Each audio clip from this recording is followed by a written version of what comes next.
Welcome to the Career Maverick podcast with Kevin Kokinda, presented by Resumetics. Are you getting no play with your resume? Do you struggle with a career direction? Career Maverick is here to help. And now here is your career guru, Kevin Kokinda. Hello, I'm Kevin Kokinda, your host of Career Maverick, brought to you by Resumetics, the new way to resume. You know, many of us have gone through an interview process, but I'll bet that some of you have spent hours trying to find the perfect answer to these general questions, like, sell me this pen. But have you ever wondered about the methodology that goes into the interview questions? Why are they being asked? I mean, we've all at some time probably thought they were stupid, right? But these days, there are companies out there that are hiring firms with help with applicant tracking systems, with interview prep, all for talent acquisitioning. And with the stay-at-home is safer mentality, you can expect employers to utilize more stringent initial phone screenings to weed out the herd. Basically, that's kind of jettisoning individuals that just aren't going to progress any further along in the interview process. But talent acquisition and retention firms like Clear Company, I'm going to pick on them a little bit. These are organizations that not only structure the questions, but they also define the rationale behind them to basically demonstrate if that person is ready to move into the next phase of the interview process. So, I picked out 3 questions. Now, they're standard questions, and you've heard them all before. But again, I really want to talk about the methodology behind these questions and offer you not answers to the questions, but some perspectives on how to answer them. Stay with me on this. So question number 1.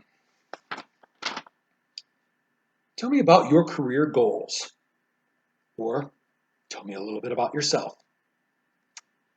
Now, this question is asked because they are kicking off the interview by letting you do the talking.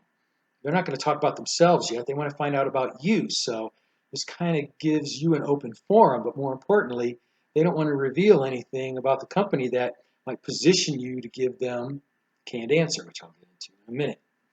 So again, this theory, as far as, a suggestion on how to answer it would be to structure it around, what the company goals are.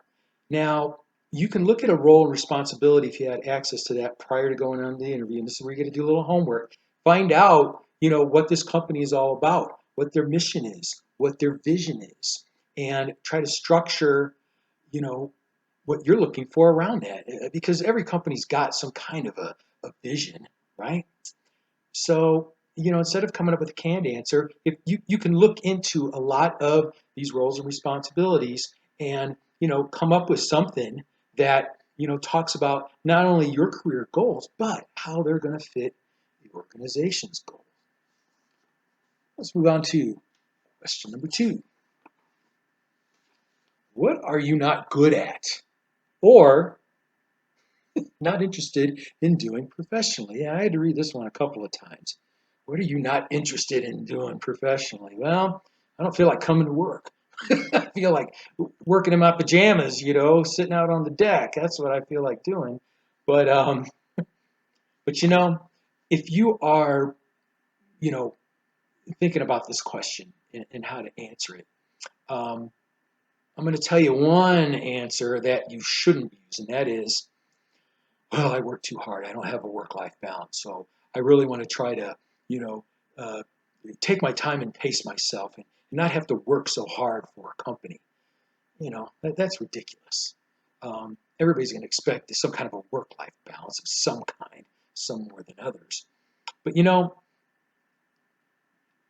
something to consider, if you are asked a question like this, is to, think about it in terms of, maybe utilizing resources around you better. Or, looking at something like Salesforce, which, by the way, I hated. But, if there's some type of a tool or a platform that can make you better, you might want to suggest trying to get better with it. which leads to the other thing. No matter what answer you give them, always follow up with what you are going to do to improve on it. You always want to have that, that backup in terms of, okay, I'm not very good at this, but I've been working on this a little bit more and I'm starting to get better at it. So this kind of demonstrates, the initiative and being self-motivated. So sticking with a platform, or just trying to, utilize the team that's around you a little bit more, if that's the case, would also be a great way to position that question. So finally, of course, we talked about your weaknesses. Now let's talk about your strengths. What are you really good at professionally? Your strengths. Again, these should align with the roles of the organization. There's always going to be your soft skills, your competencies. They're always going to be looking for that right fit for an organization. So sometimes, it could be a leadership quality. Every organization is looking at leadership. Another thing could be, depending on the role, and nowadays this is really critical, working independently in remote locations. Kind of going back to taking that initiative to doing something, this kind of answers that question as well. And it also demonstrates consistency. So think about strengths in terms of, again, something that's more of a competency than anything else. Moving forward, we're going to have to take a lot more initiative in getting things done. We're not going to be spending as much time in an office. And, even if it's a role in a factory or, somewhere that's not in an office setting, there are still things that you can always do to try to, not have to wait for somebody to tell you to do it. So just, don't be so vague about it. You might even want to give an example. But if you stick with something like that, that's not going to sound so canned. It's also, you can build on that. And if they ask you to amplify on it, which they might, then think about it in terms of an example. Give them an example. So if there was something that was, broke, even if it was something in office, you're going to wait for somebody to come out and fix it. Maybe you can go in there and, fix it yourself if that's what you're good at.